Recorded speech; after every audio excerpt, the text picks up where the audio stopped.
Hello everyone, welcome to online study YouTube channel. Online study YouTube চ্যানেলে তোমাদের সবাইকে স্বাগত। তোমাদের জন্য দারুণ একটি সুখবর, পিডব্লিউবি নিয়োগ 2025 অর্থাৎ গভর্নমেন্ট অফ পাবলিক ওয়ার্ক ডিপার্টমেন্টের তরফ থেকে কিন্তু সম্পূর্ণ নতুন নিয়োগ বিজ্ঞপ্তি প্রকাশিত হতে চলেছে এই 2025-এ, যেখানে তোমাদের মোট শূন্যপদ থাকবে 8,650টি মতন শূন্য পদের নিয়োগ বিজ্ঞপ্তি প্রকাশিত করা হবে। কি কি পোস্টে তোমাদের নিয়োগ করা হবে? পিয়ন পোস্টে তোমাদের নিয়োগ করা হবে, এছাড়া ক্লার্ক, এমটিএস এবং অ্যাসিস্ট্যান্ট পোস্টে কিন্তু নিয়োগ করা হবে। আর এই সমস্ত পোস্টে আবেদন করার জন্য তোমাদের যোগ্যতাও কিন্তু বিভিন্ন আছে।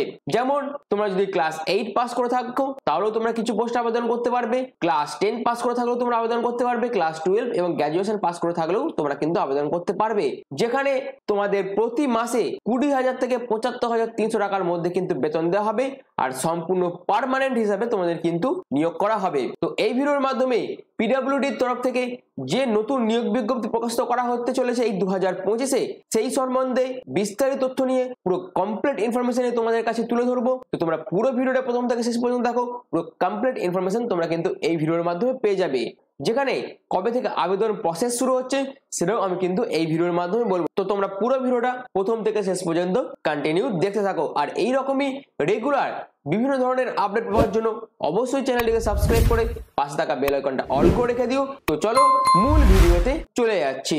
তো আমি স্লাইডটা ওপেন করে নিয়েছি, তোমরা দেখতেই পাচ্ছ পিডব্লিউডি ডিপার্টমেন্ট রিক্রুটমেন্ট 2025, যার নোটিফিকেশন কিন্তু খুব শীঘ্রই প্রকাশিত হতে চলেছে। যেখানে তোমাদের কি কি পোস্টে নিয়োগ করা হবে না, পিডব্লিউডি ডিপার্টমেন্ট রিক্রুটমেন্ট 2025 অর্থাৎ পাবলিক ওয়ার্ক ডিপার্টমেন্টের তরফ থেকে সম্পূর্ণ নিউ নোটিফিকেশন কিন্তু প্রকাশিত হতে চলেছে। যেখানে তোমাদের কি কি পোস্ট থাকছে, স্টেনোগ্রাফার, ক্লার্ক, এমটিএস, তারপর অ্যাসিস্ট্যান্ট পোস্ট থাকবে, জুনিয়র ইঞ্জিনিয়ার পোস্ট থাকবে, নার্স পোস্ট থাকবে, supervisor, librarian, computer operator, case worker, তারপর পিওন এবং ড্রাইভার পোস্ট থাকবে। আর এই বিভিন্ন পোস্টে আবেদন করার জন্য তোমাদের যোগ্যতাও কিন্তু বিভিন্ন আছে।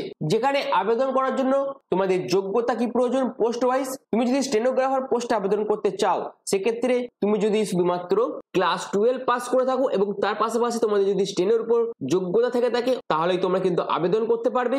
এবং তুমি যদি ক্লার্ক পোস্টের জন্য আবেদন করো সেক্ষেত্রে তোমার যোগ্যতা প্রয়োজন শুধুমাত্র ক্লাস 10 অর্থাৎ মাধ্যমিক পাস।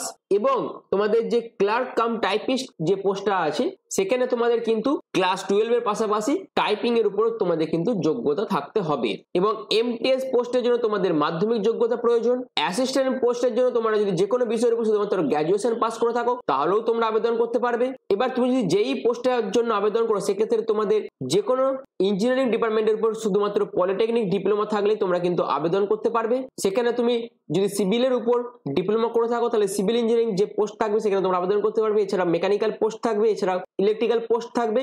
আর এই রকম রিলেভেন্ট ফিল্ডের উপর তোমরা যদি ডিপ্লোমা করে থাকো সেই ওয়াইজ তোমরা কিন্তু সেই ডিপার্টমেন্টে জুনিয়র ইঞ্জিনিয়ার পোস্টে আবেদন করতে পারবে। এবং নার্স পোস্টে আবেদনের ক্ষেত্রে তোমাদের জিএনএম সার্টিফিকেটের প্রয়োজন হবে। এবং সুপারভাইজার পোস্টের জন্য তোমাদের ক্লাস 12 পাস হয়ে থাকলে তোমরা আবেদন করতে পারবে। এবং লাইব্রেরিয়ান পোস্টের জন্য তোমাদের ব্যাচেলর ডিগ্রি অফ লাইব্রেরিয়ানের উপর ব্যাচেলর ডিগ্রি থাকতে হবে অর্থাৎ গ্র্যাজুয়েশন কমপ্লিট থাকতে হবে। এবং কম্পিউটার অপারেটর পোস্টে আবেদনের ক্ষেত্রে তোমাদের ক্লাস 12 পাস হয়ে থাকলে তোমরা আবেদন করতে পারবে। এবং তার পাশাপাশি তোমাদের কিন্তু টাইপিং এর উপর যোগ্যতা থাকতে হবে, কারণ পরবর্তীকালে তোমাদের টাইপিং এর উপর টেস্ট কিন্তু নেওয়া হবে। যেখানে তোমরা যদি ইংলিশে উপর টাইপিং করো সেক্ষেত্রে তোমাদের 35 WPM লাগবে। যদি তোমরা হিন্দিতে টাইপিং করো সেক্ষেত্রে তোমাদের কিন্তু 30 WPM লাগবে। ব্যাপারটা বোঝা গেছে। এবং কেস ওয়ার্কার পোস্টের জন্য তোমাদের মাধ্যমিক যোগ্যতা প্রয়োজন হবে আবেদন করার জন্য। এবং পিওন পোস্টে যারা যারা আবেদন করবে তাদের ক্ষেত্রে কিন্তু ক্লাস 8 পাস হয়ে থাকলেই তারা আবেদন করতে পারবে। এবং ড্রাইভার পোস্টের জন্য আবেদন করার ক্ষেত্রে তোমাদের 8 পাস যোগ্যতা প্রয়োজন হবে এবং তোমাদের ড্রাইভিং লাইসেন্স থাকতে হবে, যেটা হচ্ছে হেভি ভেহিকেল এবং লো ভেহিকেলের উপর অর্থাৎ HMV এবং LMVর উপর তোমাদের যদি এক্সপিরিয়েন্স থেকে থাকে এবং তোমরা যদি ক্লাস 8 পাস করে থাকো তাহলে তোমরা এই ড্রাইভার পোস্টে আবেদন করতে পারবে। অর্থাৎ তোমাদের পোস্ট ওয়াইজ আবেদন করার জন্য কি কি যোগ্যতা প্রয়োজন সেটা আমি তোমাদের বলে দিলাম।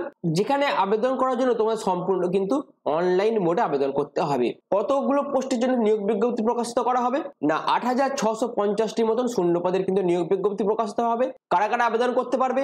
অল ওভার ইন্ডিয়ার প্রতিটি মেল এবং প্রতিটি ফিমেল ক্যাটাগরি ক্যান্ডিডেট যারা যারা আছো প্রত্যেকেই কিন্তু এখানে আবেদন করতে পারবে। এবার আসি আবেদন করার জন্য তোমাদের কত বছরের এজ লিমিট আছে। যেখানে তোমাদের আবেদন করার জন্য মিনিমাম 18 বছর লাগছে এবং ম্যাক্সিমাম তোমাদের বয়স যদি 45 বছর হয়ে থাকে তাহলেই তোমরা কিন্তু আবেদন করতে পারবে। আর এই 45টা হচ্ছে তোমাদের ম্যাক্সিমাম বয়স, আর এটা কিন্তু পোস্ট ওয়াইজ ভ্যারি করবে। যদি তুমি এমটিএস পোস্টে আবেদন করতে চাও সেক্ষেত্রে তোমাদের বয়স হতে হবে 18 থেকে 25-এর মধ্যে, আর এটা হচ্ছে জেনারেল প্রার্থীদের জন্য। এবার তুমি যদি এসসি অথবা এসটি হয়ে থাকো তাহলে তোমরা 5 বছর এজ রিল্যাক্সেশন পাবে, ওবিসি হয়ে থাকলে তোমরা 3 বছর এজ রিল্যাক্সেশন পাবে, আর পিডব্লিউবিডি হয়ে থাকলে তোমরা কিন্তু 10 বছরের এজ রিল্যাক্সেশন পেয়ে যাবে। এবং যারা ক্লার্ক পোস্টে আবেদন করবে তাদের ক্ষেত্রে কিন্তু বয়স তো হবে 18 থেকে 27 বছরের মধ্যে, এবং যারা অ্যাসিস্ট্যান্ট পোস্টে আবেদন করবে তাদের ক্ষেত্রে বয়স তো হবে 18 থেকে 30 বছরের মধ্যে।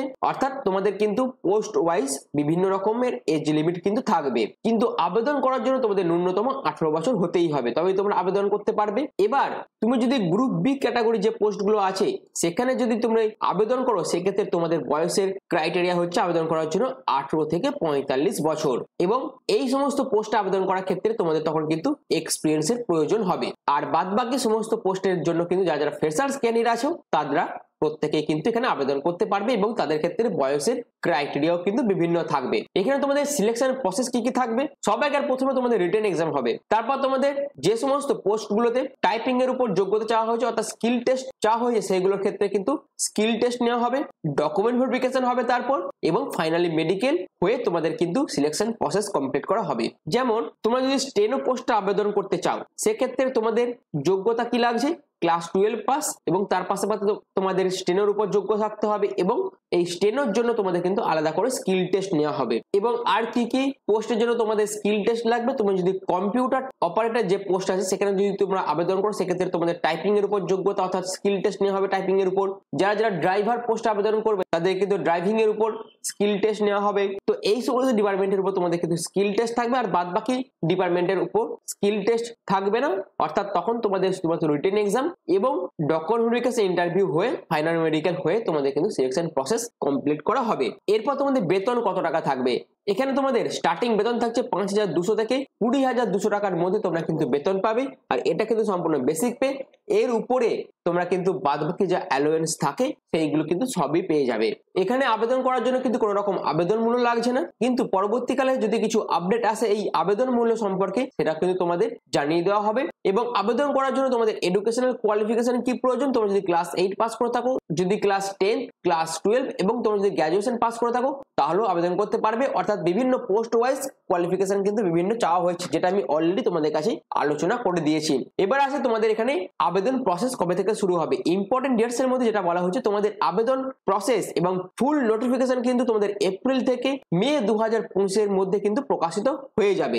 এছাড়াও যাবতীয় আপডেট সবাইকার আগে পাওয়ার জন্য চ্যানেলটিকে সাবস্ক্রাইব করে পাশে থাকা বেল আইকনটি অল করে রেখে দিও, যাতে যে কোনো ধরনের আপডেট তোমরা সবাইকার আগে এই চ্যানেলের মাধ্যমে পেয়ে যেতে পারো তার জন্য।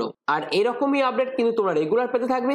আর যারা এই পিডব্লিউডি রিক্রুটমেন্ট সম্পর্কে পরীক্ষা যেটা হবে অর্থাৎ রিটেন এক্সামের সিলেবাস তোমরা যদি পেতে চাও তাহলে অবশ্যই তোমরা কমেন্ট সেকশনে কমেন্ট করবে, তাহলে আমি সেই সিলেবাস সংক্রান্ত আরেকটি ভিডিও তোমাদের কাছে কিন্তু নিয়ে আসবো।